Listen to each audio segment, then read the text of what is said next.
İsmi Şah, İsmi Şah,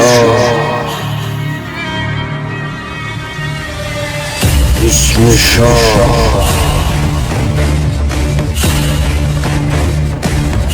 İsmi Şah. Ya Allah, Ya Allah,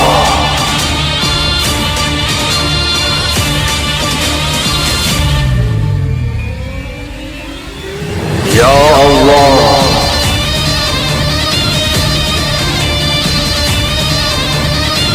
Ya Allah, İsmi Şah,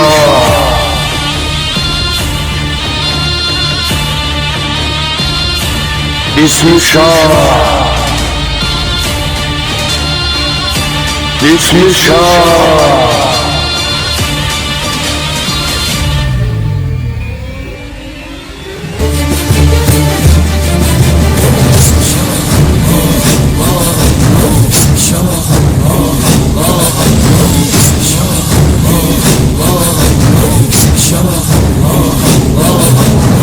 İsmi Şah.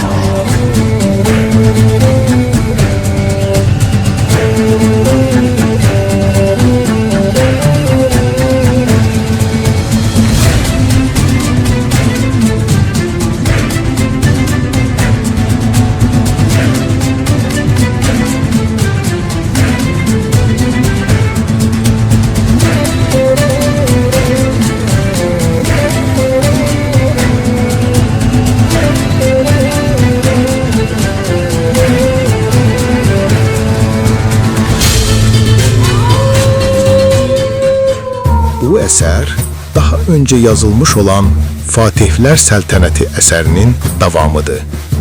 Hadisələri, obrazları daha yaxşı anlamaq üçün məsləhətdir ki, digər əsəri də əldə edəsiniz.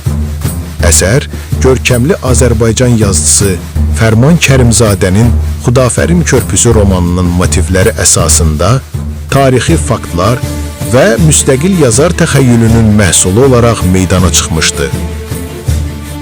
Əsərin yazılma məqsədi milli ideologiyamızın, tariximizin və dövlətçilik ənənələrimizin təbliğidir.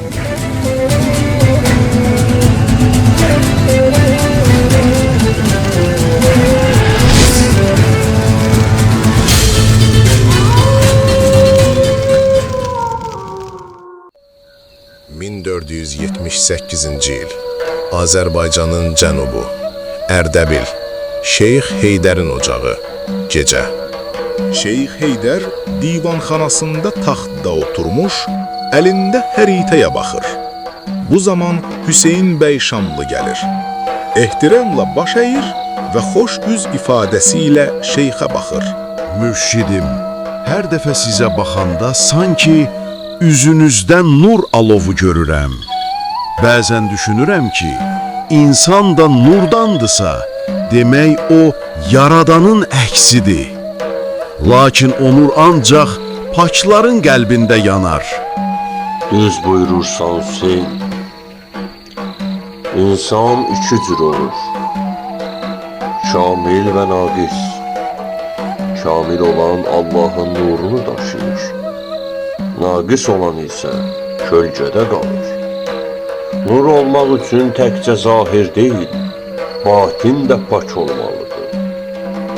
Bizim yolumuz bu nuru artırmaq, onu xalqın qəlbində yaymaq yoludur.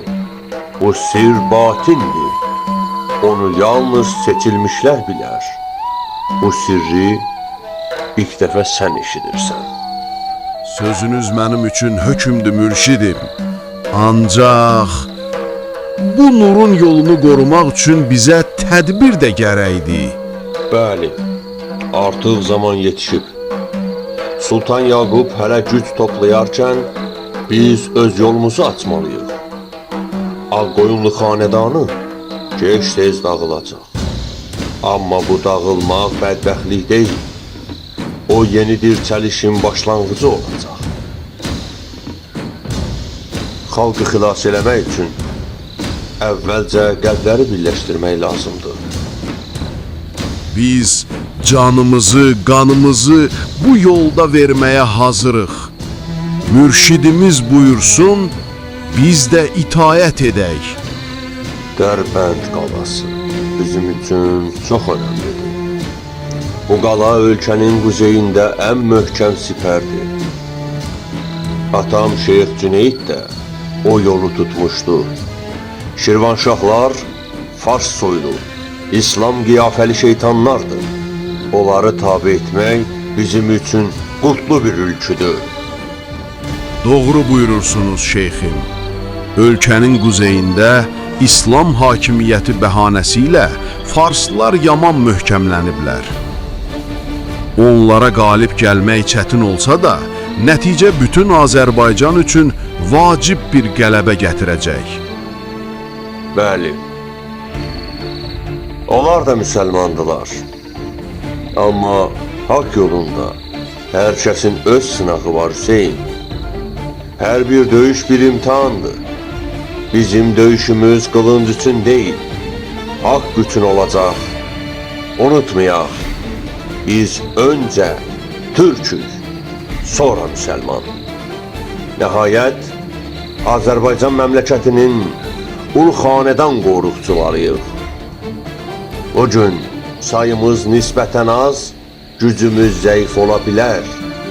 Ancaq gələcəkdə quracağımız böyük dövlət, övladlarımız, nəvələrimiz vasitəsilə bütöv Azərbaycanın hər qarışına hökm edəcək.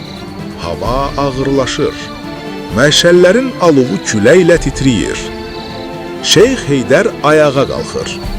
Pəncərəyə yaxınlaşır, səmaya baxır. Gözlərində dərin bir qərar parlayır. Ocağın həyəti, gecənin sonu. Qapı açılır. Şeyx Heydər həyətə gəlir. Qızıl güllərin ətri havaya yayılır.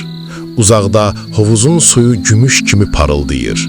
Güllərin arxasında bir qadın silueti, Aləmşah bəyim dayanıb. O, ərinin qüdrətli baxışlarını hiss edir. Mənim ən böyük, ən ətirli gülüm sənsən. Ətrinlə səni cənnət bağında da taparam. Bəs sən mənim burada olduğumu hardan bildin? Ətrindən, Aləmşah bəyim. Hər dəfə sən yaxınlaşanda, qızıl güllərin belə səsi dəyişir. Aləmşah bəyim qollarını onun boynuna dolayıb, başını onun sinəsinə söykəyir. Sənin baxışlarında mən özümü tapıram. Amma hər dəfə qorxuram. Sanki bu sevgi bir imtihandır, Tanrının sınağı. Bəli, Aləmşah, sevgi Tanrının ən gözəl sınağıdır. O sadiqləri cənnətə, riyakarları zülmətə aparar. Səninlə hər görüşüm bir dua kimidir. Sanki mən bu dünyada yox, ilahi nur içindəyəm. Gecənin sükutu daha da dərinləşir. Bu torpaqlar arasında çox qan axır, Heydər. Sənin yolun od içindədir. Mən isə o odun kənarında dayanmış bir qadınam. Səni qorumağa gücüm çatmır, amma hər gecə dua edirəm. Tanrı səni qorusun deyirəm. Məni Tanrı sənin dualarınla qoruyur, Aləmşah. Sən bu dünyanın səssiz qüdrətisən. Hər igidin arxasında bir dua dayanır. Mənim dualarım isə sənin gözlərindədir. Səni sevmək həm nemətdir, həm dərd. Sanki qılıncın iki üzü kimi. Biri işıq, biri qan. Bilirəm, bir gün bu eşq bizi də ayıracaq. Amma mən səni hər zaman gözləyəcəm, Heydərim. Dünya dəyişsə də mənim qəlbim dəyişməz. Eşq Tanrının sirlərindən biridir, Aləmşah. Bizi ayırmaq istəyənlər çox olacaq, amma bil, eşq bölünmür, yalnız böyüyür. Əgər bir gün mən bu həyatdan getsəm, Samurun sularında, Ərdəbilin külündə, və bu qızıl güllərin ətrində məni tapacaqsan. Sənin adını hər səhər dua kimi çəkəcəyəm. Ta ki bu bağda son gül də solana qədər. O zaman o gül mən olacağam, aləm şah. Solmayacağam, yalnız səni gözləyəcəyəm. Öpüşürlər, sonra tədricən ayrılırlar. Gedək, ey mənim birliyim, uşaqlarım sənin üçün çox darıxıblar. İç otaq, uşaqların məkanı. Sakit otaq, divarda zəif yağ lampası yanır. Sultanəli rəhildə oturub kitab oxuyur. Kiçik İbrahim artıq yuxudadır. Qapı yavaş açılır. Şeyx Heydər içəri girir. Sultanəli atasını görən kimi ayağa qalxır. Atacan, O qaçaraq atasına sarılır. Şeyx Heydər onu qucaqlayır, alnından öpür. Sənə lələ tapmışam oğlum. Hüseyin bəy bundan sonra səninlə olacaq. Hüseyin bəy Şamlı, o ki sərkərdələrimizin ən qəhrəmanıdır. Elədir. Və sən də onun kimi olacaqsan. Şeyx Heydər oğlunu qucaqlayıb sinəsinə sıxır. Lampanın işığı alənin üzlərinə düşür. Havanın içində həm məhəbbət, həm də taleyin yaxınlaşan tufanı hiss olunur. Bir müddət sonra Şeyx Heydərin otağı, gecə. Otaq yumşaq işıqla, nəfəs alan səssizliklə doludur. Fərşlər yerə səliqə ilə sərilmiş, divar dibində qotazlı mütəqqələr, iri balışlar və qalın döşəklər düzülüb. Hər şey həm rahat, həm də diqqətlə hazırlanmışdı. Divarın ləməsində mis və çini qablar sırayla parıldayır. Onların səthində lampanın titrək alovu rəqslər düzür. Bu sadə əşyaların hamısı bir-birinə susaraq baxır.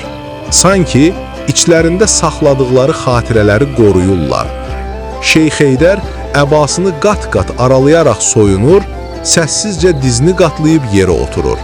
Onun hər hərəkəti ölçülü, hər nəfəsi nizamlıdır. Sanki minillik ənənənin ritminə uyğun nəfəs alır.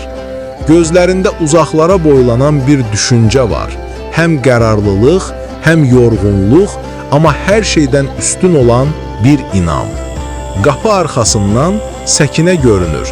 Kəniz, amma evin bir üzvü kimi, möhtərəm və təmkinlidir. O aftafa ləyən gətirir, gümüşdən axan su qoluna dəyəndə otaqda xırda bir səs yaranır.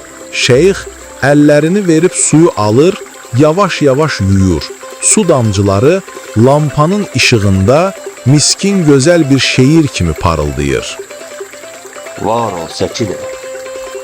Allah qoysa, Borçalı tərəfə gedəndə səni də aparacağam. Qohum qardaşlarını tapıb onlara qovuşduracaq. Səkinənin üzündə uşaq kimi bir parıltı doğulur. O gözlərini aşağı salır və təmkinlə cavab verir. Allah ömrünüzü uzun eləsin şeyxim. Mən heç yerə getmək istəmirəm. Sizin kimi Allah adamının evinə düşmüşəm.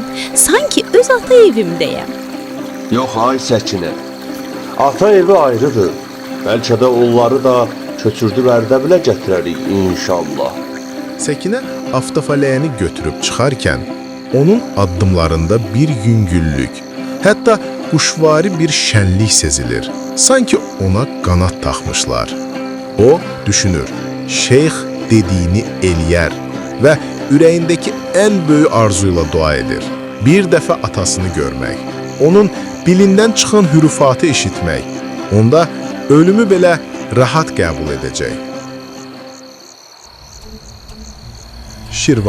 Şirvanşahlar sarayından nisbətən uzaqda bir atəşgah. Gecə. Qaranlıq gecənin içinə bürünmüş atəşgahda alovun titrəyən işığı otağın divarlarını qızıl-qırmızı rənglə boyayır, sükut ağır və hətta sanki hər nəfəs belə dinlənilir. Ortada iki adam. Şeyx Heydərin əsas adamı Əbu Musa ilə Şirvanşahın vəziri Sasan Keyxosrov ağa üzbəyiz dayanmış, gizli planlarını pıçıldayırlar. Əbu Musa, şah nə zaman əmri verərsə, o vaxt iş başa düşəcək. Onu sona çatdırmaq sənin əlində. Başqa heç nə düşünmürəm. Hər addımım diqqətlidir. Əmrin gəldiyi gün Şeyx Heydər üçün ölüm mənim əlimdən olacaq.